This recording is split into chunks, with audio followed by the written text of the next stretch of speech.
Hello and welcome back to the Chargers Check-In. Day one of the draft is over and the Chargers have gotten their edge 2 of the future, Akheem Mesidor. The Chargers presumably got some calls about trading. I'm going to go ahead and say that since some other teams made a lot of moves in the second half of the first round, but they decided to stick and pick. And in the context of sticking and picking, they got one of the best possible outcomes. So they have their edge 3 of this year and their edge 2 of the future. So they have that succession for when Khalil Mack eventually retires.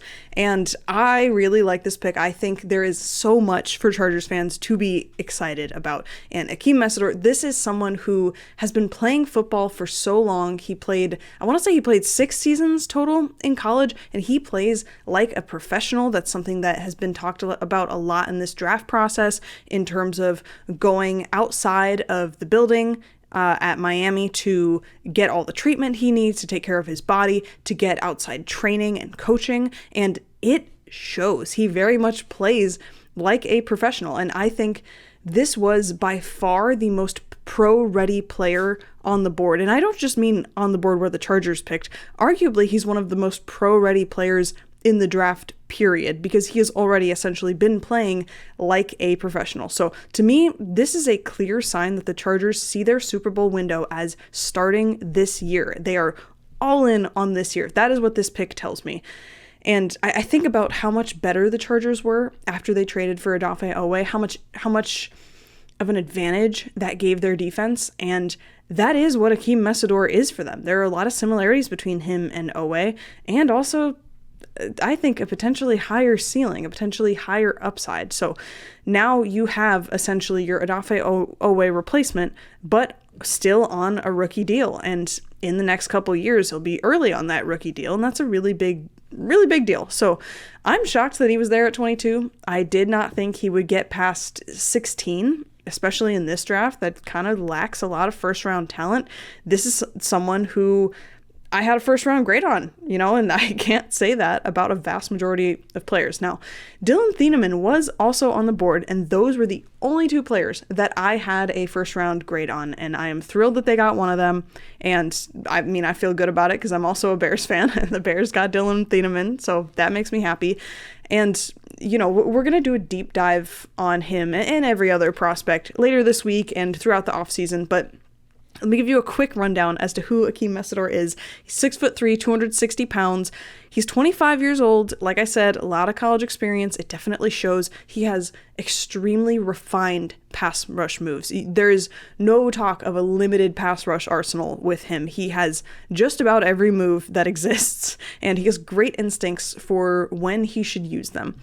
He can play inside, he can play outside. He was a nose tackle at times for Miami. I think actually, we'll get to it, but a lot of his injuries happened when he was a nose tackle and playing at a much higher weight. He lost a lot of weight, kicked outside to edge, and he can set the edge in a serious way. You are not, as much as I say he has a developed pass rush arsenal, don't think that this is someone who is light against the run. He is absolutely not, and that is going to be awesome outside of Thule. And you think about Matt getting older, this is someone who can fill in that role when he needs to. So that being said, there are of course some drawbacks. There's no perfect prospect. He is older, which also means he's more pro-ready. Some people are going to call that a drawback. In the beginning of the draft process, I definitely thought of it as a drawback, but he needed to go to a team that is entering their Super Bowl window, and I considered the Chargers in that range.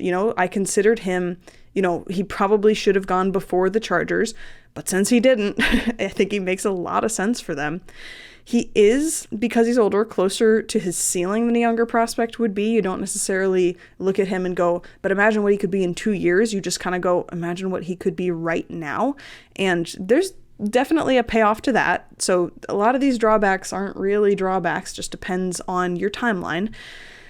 And there is a history of foot injuries. Nothing truly devastating, but they do seem to kind of follow him. Like I said, it was when he was playing nose tackle in 2023. That was when it started appearing. It seems to kind of have stuck around a bit, so that's something to keep an eye on. But to me, this is someone who could absolutely turn out as good as Thule. And there are not many edge rushers, especially in this class, that I would say that about. He also has tremendous versatility. I think he's someone who, really fits into the Jesse Minter style of defense that will be run under Chris O'Leary. Minter loved having 3 or even 4 edge rushers out there on 3rd and long or 2nd and long on those sure passing downs. Thule does really well against guards, to the point where you wonder, should they longer term kick him inside? Well, Mesidor also has a solid track record for that, and I think that opens the door for a lot more stunts and games and all sorts of plans up front that make it so that Thule and Mesidor can both go against guards at different points, because that is a big strength of both of their games. So, like I said, there's flaws. This doesn't solve everything for the Chargers, but it's just one pick, and it does solve a need. I have thought that in the first 3 rounds, the Chargers need to go edge and guard, and they just need to get those 2 positions down in the first 3 rounds. They can, with one of those picks, go in a different direction, and this opens up the door for that in the 2nd and 3rd round. They got their sure thing, and there's an argument that they got their true best players available at 22, and that is a really, really good outcome to me. So this is someone who I think, as much as we look at the flaws, you have to keep in mind he had a 36% pass rush win rate. That's insane. That's the 2nd best in the class. So it's higher than Ruben Bain, it's higher than TJ Parker, it's higher than Keldrick Falk, higher than Gabe Akis, or whoever you are thinking of. It is definitely higher than them. I think only David Bailey, I believe, had a higher pass rush win rate. And the good thing is it's not coming at the expense of his run defense. He is still a good run defender, and that's something that we're going to get into and talk about, because this is a true 3-down edge rusher, at least the way I see him. And if you're not going to watch many of his games, just watch the important ones. Watch how he plays in the postseason. Watch how he plays against the best competition. That is when you're going to see him at his best. So relentless competitive fire, tremendous maturity, remarkably high ceiling that he's already close to.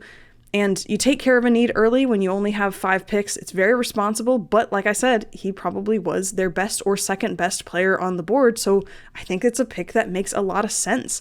A trade would have been ideal. I want them to have more picks. It didn't have to be at 22. I think this is something we look very closely for in the 3rd round, especially. I think it depends on what guards are available in the 2nd. And, I just think this was one of the best case scenarios. There was a world in which, Akheem Mesidor was off the board, and Keldrick Falk was off the board, and Omar Cooper was off the board. But luckily, some players we didn't think would get taken in the 1st round got taken ahead of the Chargers. And so that's kind of what allowed this. And so the board definitely fell better than it could have for the Chargers. And I want to think about what this does for Chris O'Leary. And, it's the flexibility inside and outside. It's the 3rd down effectiveness, not having to force blitzes because they don't have the pass rush power. That's something people talk about. Oh, he blitzed all the time at Western Michigan. It's like, well, did he want to or did he have to? When Nadeem Tucker was his best pass rusher, it's like, is that enough to warrant, having a secondary that can focus on coverage, right? Or does he just want to be aggressive? Well, now he can do whatever he wants, because one way or another, the Chargers are going to be a team that gets after the passer. That is huge. He's also a complementary piece to Thule and Mack, and I think that's important. He's more of a finesse guy than a power guy, but he also has the ability to set the edge and make tackles. He's not small. He doesn't have the longest arms. He doesn't have necessarily all the best traits, but you're not getting a small speed rusher. You're getting someone who can also be a true defensive lineman. I think that's a really good sign for this defense. And this also, in a way, does a lot for the offense as well. It's something that, I don't think enough people appreciate, that success on 3rd down as a defense and success in 3rd and long, specifically in the form of sacks, has tremendous impact on the number of possessions that an offense will have. How much more effective will Amarian Hampton and Justin Herbert and Ladd McConkey be, and Mike McDaniel too, with more possessions? What does that do to the opposing team's offense? Because even if you stop the Chargers from scoring, what does that do to your field position? So edge rushers are really important for both sides of the ball. They're important for the time of possession game. They're important for the number of total possessions. So this is something that helps the entire team. And obviously, there's a reason that edge rushers get paid $20 to $30 million a year. There's a reason the Chargers didn't re-sign Odafe Oweh, and this absolutely fills that role. And this is a Super Bowl push kind of pick. I'm so excited for it. Let me know what you guys think of this pick. Let me know also, what do you think of how the board fell? What a strange draft it's been. Ruben Bain goes at 15, which is just insane to me. He should have been a top 10 pick, if not top 5. And I cannot believe the Chiefs passed up on him.